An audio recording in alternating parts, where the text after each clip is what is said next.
लोकसभा चुनाव से पहले समाजवादी पार्टी को लगा बड़ा झटका। स्वामी प्रसाद मौर्य ने सपा छोड़ने का किया अचानक से ऐलान। अखिलेश यादव को एक लेटर लिखकर दिया पार्टी से इस्तीफा। स्वामी प्रसाद मौर्य के इस लेटर बम से अखिलेश पर कसा तंज। आखिरकार क्यों अचानक से स्वामी प्रसाद मौर्य ने लिया इतना बड़ा फैसला, चलिए आपको बताते हैं स्वामी प्रसाद मौर्य ने क्यों दिया इस्तीफा। अपने विवादित बयानों से हमेशा सुर्खियों में रहने वाले सपा नेता स्वामी प्रसाद मौर्य ने समाजवादी पार्टी के राष्ट्रीय महासचिव के पद से इस्तीफा अचानक से दे दिया। स्वामी प्रसाद मौर्य के इस्तीफा देने के बाद समाजवादी पार्टी को बड़ा झटका लगा, क्योंकि लोकसभा चुनाव नजदीक है और जयंत चौधरी ने भी सपा का साथ छोड़ दिया है। अब ऐसे में स्वामी प्रसाद मौर्य का पार्टी से इस तरह से इस्तीफा देना किसी को हजम नहीं हो रहा है। सभी के मन में यह सवाल उठ रहा है कि अब स्वामी प्रसाद मौर्य समाजवादी पार्टी छोड़कर किस पार्टी का दामन थामने वाले हैं। आपको बता दें कि स्वामी प्रसाद मौर्य ने इस्तीफा देने के दौरान अखिलेश यादव को एक लेटर लिखा। लेटर में स्वामी प्रसाद मौर्य ने अपना दर्द बयां किया है। स्वामी प्रसाद मौर्य ने अपने ट्विटर अकाउंट पर लेटर पोस्ट कर कई बातें बताई। स्वामी प्रसाद मौर्य ने कहा कि मैंने 45 से विधायकों की संख्या 110 पहुंचा दी। आज पार्टी के छुटभइये नेता मुझे सीख दे रहे हैं। स्वामी प्रसाद मौर्य ने लेटर में पार्टी के वरिष्ठ नेताओं पर भेदभाव का आरोप लगाया। हालांकि उन्होंने किसी का नाम नहीं लिया। उन्होंने कहा कि वह पार्टी में बने रहेंगे, लेकिन राष्ट्रीय महासचिव के पद पर नहीं रहेंगे। स्वामी प्रसाद मौर्य ने लेटर को सपा के राष्ट्रीय अध्यक्ष अखिलेश यादव और समाजवादी पार्टी के ट्विटर हैंडल पर टैग किया है। उन्होंने पार्टी में अपनी भूमिका का भी जिक्र किया है। आपको बता दें कि 2022 विधानसभा चुनाव खत्म होने के कुछ महीने बाद स्वामी प्रसाद मौर्य को समाजवादी पार्टी ने एमएलसी बनाकर विधान परिषद में भेजा था। इसके बाद उन्हें राष्ट्रीय महासचिव के पद से नवाजा गया था और अब राष्ट्रीय महासचिव पद से इस्तीफा दे दिया गया है। स्वामी प्रसाद मौर्य ने लेटर में कई महापुरुषों का जिक्र किया।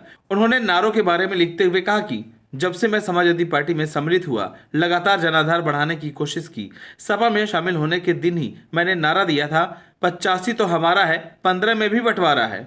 उन्होंने लिखा कि हमारे महापुरुषों ने भी इसी तरह की लाइन खींची थी।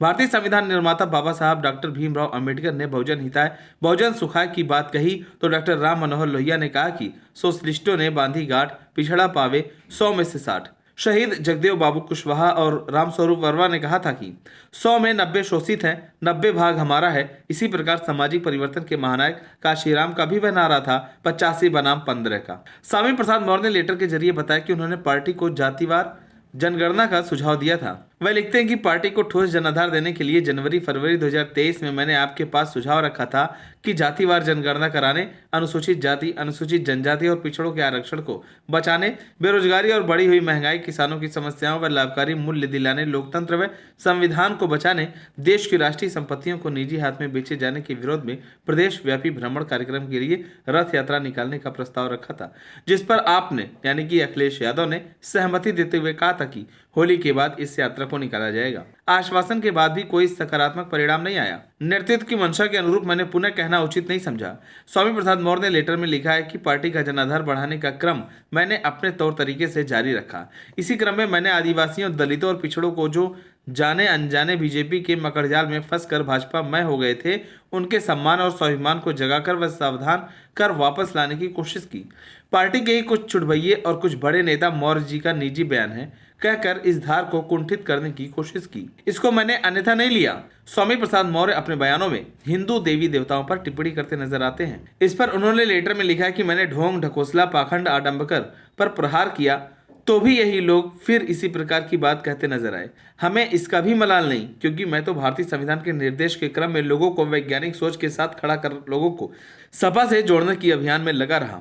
स्वामी प्रसाद मौर्य लिखते हैं कि मुझे गोली मारने, हत्या कर देने, तलवार से सिर कलम करने, जीभ काटने, नाक कान काटने और हाथ काटने, लगभग 2 दर्जन धमकियां और हत्या के लिए 51 करोड़ 51 लाख, 21 लाख, 11 लाख, 10 लाख और भिन्न भिन्न रकम देने की सुपारी भी दी गई। अनेकों बार जानलेवा हमले भी हुए। यह बात दीगर है कि प्रत्येक बार में बाल बाल बचता रहा। उल्टे सत्ताधारियों द्वारा मेरे खिलाफ अनेकों एफआईआर भी कराई गई, लेकिन अपनी सुरक्षा की बिना चिंता किए हुए मैं अपने अभियान में निरंतर चलता रहा। स्वामी प्रसाद मौर्य ने लेटर में समाजवादी पार्टी के वरिष्ठ नेताओं पर निशाना साधा। लेटर में उन्होंने किसी का नाम नहीं लिया। उन्होंने लिखा कि मुझे हैरानी तब हुई जब पार्टी के वरिष्ठतम नेता चुप रहने के बजाय मौर्य जी का निजी बयान कहकर कार्यकर्ताओं के हौसले को तोड़ने की कोशिश की। मैं समझ नहीं पाया कि मैं एक राष्ट्रीय महासचिव हूँ, जिसका कोई भी बयान निजी बयान नहीं हो जाता है। और पार्टी के कुछ राष्ट्रीय महासचिव व नेता ऐसे भी हैं जिनका हर बयान पार्टी का हो जाता है। वह सवाल करते हैं कि एक ही स्तर के पदाधिकारियों में कुछ का निजी और कुछ का पार्टी का बयान कैसे हो जाता है। स्वामी प्रसाद मौर्य लेटर में लिखते हैं कि मेरे प्रयास से आदिवासियों, दलितों और पिछड़ों का रुझान समाजवादी पार्टी की तरफ बढ़ा है। बढ़े हुए जनाधार पार्टी का और जनाधार बढ़ाने का प्रयास व वक्तव्य पार्टी का न होकर निजी कैसे? यदि राष्ट्रीय महासचिव पद में भी भेदभाव है तो मैं समझता हूं कि ऐसे भेदभावपूर्ण महत्वहीन पद पर बने रहने का कोई औचित्य नहीं है। इसलिए समाजवादी पार्टी के राष्ट्रीय महासचिव पद से मैं त्यागपत्र दे रहा हूं। स्वामी प्रसाद मौर्य के इस्तीफा देने के बाद यूपी की राजनीति में हलचल तेज हो गई है और तरह तरह के सवाल भी उठने लगे हैं, क्योंकि लोकसभा चुनाव से पहले समाजवादी पार्टी को एक बहुत बड़ा झटका मिला है।